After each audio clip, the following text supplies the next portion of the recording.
Seluruh penumpang dipastikan selamat dan tidak ada yang mengalami cedera. Saat ini, kedua pesawat tersebut sudah berada di apron sehingga tidak mengganggu operasional Bandara Internasional Kuala Namu. Informasi yang disampaikan oleh Andi M. Saladin, Public Relations Manager Lion Air Group. Beliau juga menambahkan bahwa untuk penumpang Wings Air IW1252 yang berjumlah 66 penumpang akan diberikan kebijakan full refund di tempat ataupun reschedule.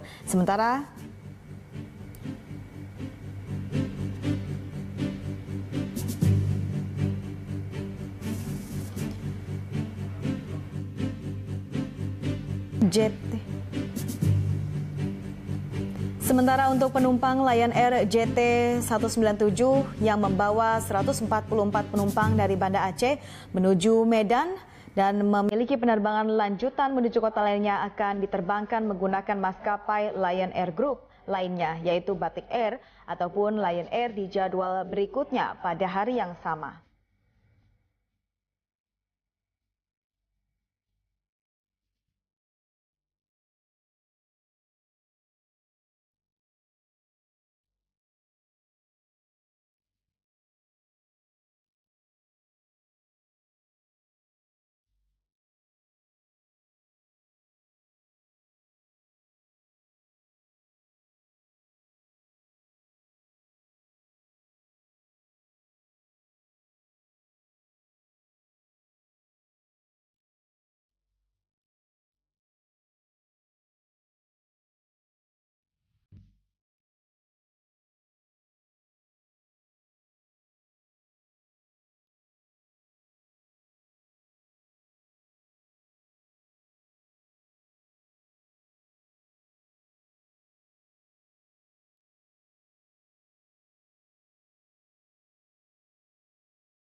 Pemirsa, terjadi senggolan dua pesawat di Bandara Kuala Namu, Deli Serdang, Sumatera Utara. Akibat insiden ini, bandara sempat ditutup sementara. Insiden senggolan sayap terjadi antara pesawat Lion Air rute Banda Aceh Medan dan Wings Air rute Medan Malabo. Insiden itu menyebabkan sayap kedua pesawat mengalami kerusakan. Seluruh penumpang selamat, tidak ada yang mengalami cedera. Akibat insiden ini, Bandara Kuala Namu sempat ditutup. Kedua pesawat kini telah ditarik ke apron. Otoritas bandara saat ini masih menyelidiki penyebab insiden ini.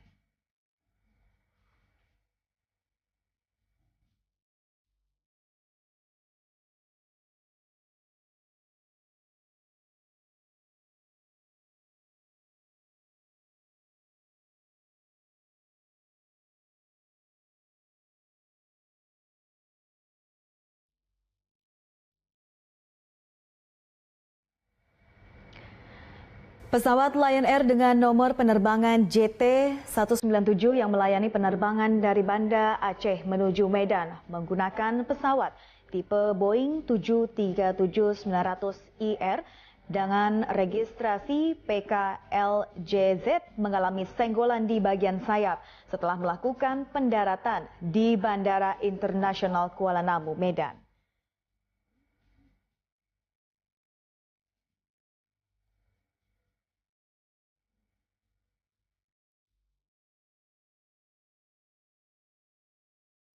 Senggolan tersebut terjadi dengan maskapai Wings Air dengan nomor penerbangan IW 1252 registrasi PKWFF yang akan membawa penumpang dari Medan menuju Malabo dengan pesawat ATR 72500. Public Relations Manager Lion Air Group, Andi M. Saladin, mengatakan seluruh penumpang dipastikan selamat dan tidak ada yang mengalami cedera. Saat ini kedua pesawat tersebut sudah berada di apron sehingga tidak mengganggu operasional Bandara Internasional Kuala Namu.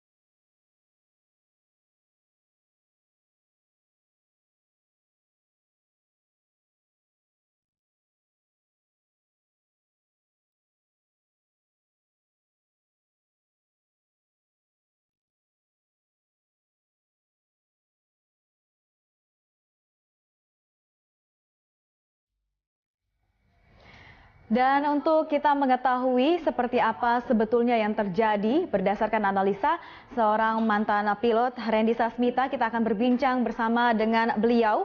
Halo, selamat siang Pak Randy.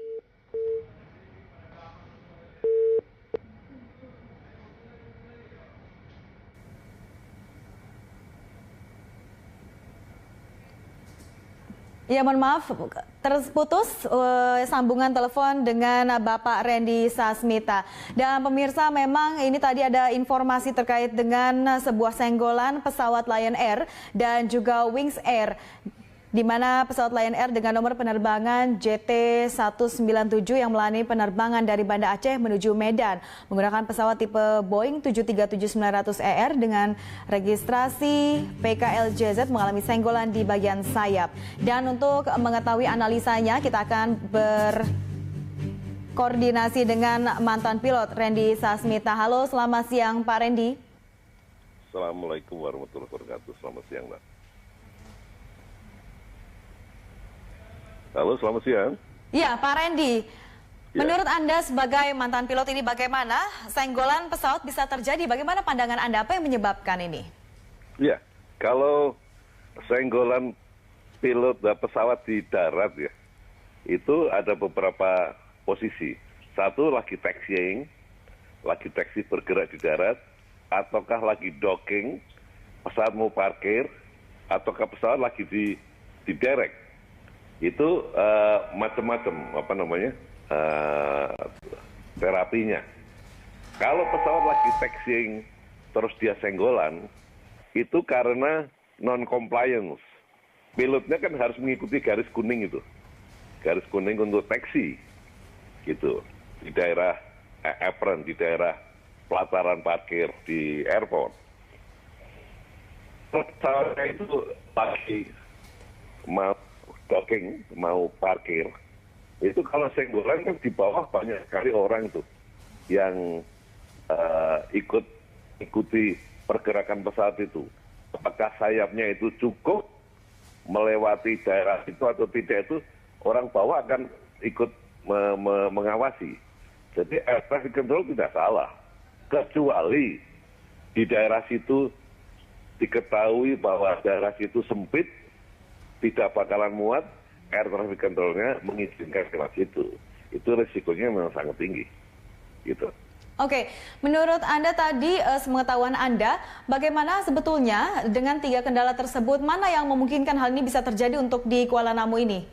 Pak Randy. Tolong diulang sekali lagi. Ya, Pak Randy, dengan 3 kendala yang tadi Anda sudah sebutkan, kemungkinan terbesar apa yang akan menyebabkan kejadian di Kuala Namu saat ini?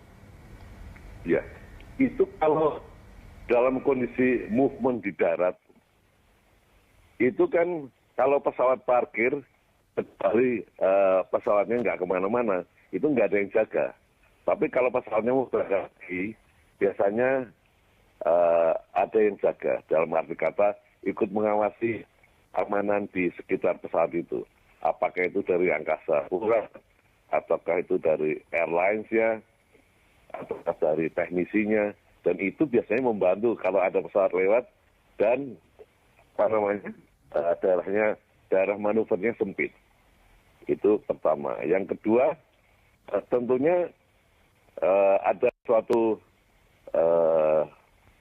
prosedur khusus kalau pesawat itu bergerak di apron bandara gitu ya, mau parkir ataupun berangkat dari satu tempat mau dia menuju ke landasan, itu ya kecepatannya nggak boleh terlalu tinggi. Kalau kecepatan terlalu tinggi itu ya kesempatan orang untuk memberitahu ini terlalu dekat gitu sudah terlambat biasanya. Gitu. Dan pilot, kembali lagi, pilot itu orang yang paling bertanggung jawab karena dia tahu pesawat dia selebar apa sayapnya, dia pasti tahu gitu. Baik, Pak Randy, di landasan tentu sudah ada garis begitu ya. Nah ini bagaimana? Apakah sudah sesuai dengan tata parkir di situ? Ya, yang garis itu guidance saja. Kalau dia di taxiway, dengan mengikuti garis itu dijamin aman, nggak kena kiri ataupun kanan. Tapi Kalau itu dia mau parkir, menuju ke tempat parkir, oke. Itu ada beberapa garis, gitu. Yang ini untuk pesawat besar, ini yang untuk pesawat yang lebih kecil, begitu. Artinya bisa dinormalisir ya? Ada tulisannya. Ini parkir untuk pesawat ini, untuk parkir untuk pesawat itu, gitu. Kalau itu tidak diikutin, itu ya bisa nyenggol.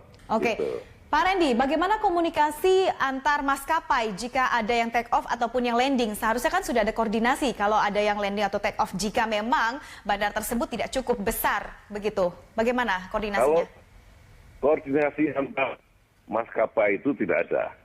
Itu diatur semuanya oleh Air Traffic Control. Dia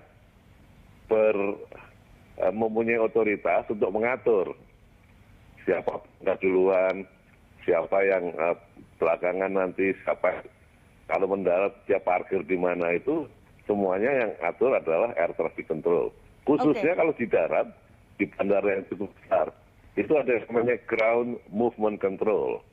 Jadi dia khusus mengatur pergerakan pesawat di darat. Oke, yang Anda lihat saat ini bagaimana senggolan bisa terjadi? Apakah koordinasinya tidak sampai antara ATC dan juga ini yang di darat, movement control? Ya, semuanya itu diatur. Air Traffic Control memberikan arahan kemana. Tapi tanggung jawab terakhir adalah di tangan pilotnya tentunya, karena dia yang tahu pesawat ini muat nggak di situ, nyenggol nggak, ada orang parkir suatu tempat, apakah parkirnya itu sesuai dengan arahan. Karena kalau parkirnya terlalu mundur, ekornya tidak cukup clear untuk pesawat lewat di belakangnya, ya bisa kesenggol. Oke, pengalaman Anda di Kuala Namu, bagaimana? Apakah muat dua pesawat ini jika saling bertemu, Pak Randy? Ya, kalau desain airport itu sudah didesain sedemikian rupa, pesawat papas pun tidak apa-apa selama dia mengikuti garis, gitu. Kalau tidak muat, tentunya akan dikasih tahu di dalam airport plate-nya itu bahwa untuk taxi ini tidak bisa berpapasan atau gimana gitu. Itu akan diberitahu. Jadi pandangan Anda di sini yang bertanggung jawab adalah sang pilot begitu ya, yang sebetulnya harus mengetahui kondisi jalan. Tanggung jawab terakhir adalah pilotnya. ATC boleh ngasih perintah apapun, tanggung jawab terakhir adalah di tangan pilotnya. Oke, baik, terima kasih Pak Randy atas informasi dan analisa Anda.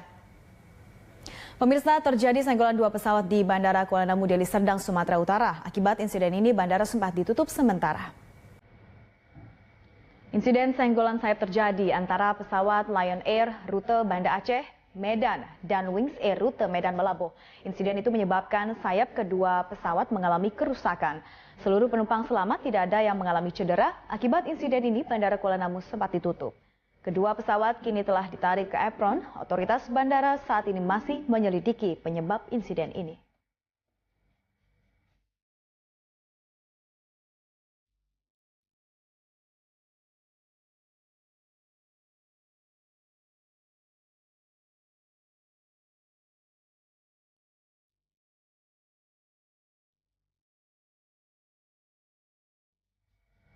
Demikian breaking news, saya Yasi Syarif, sampai jumpa.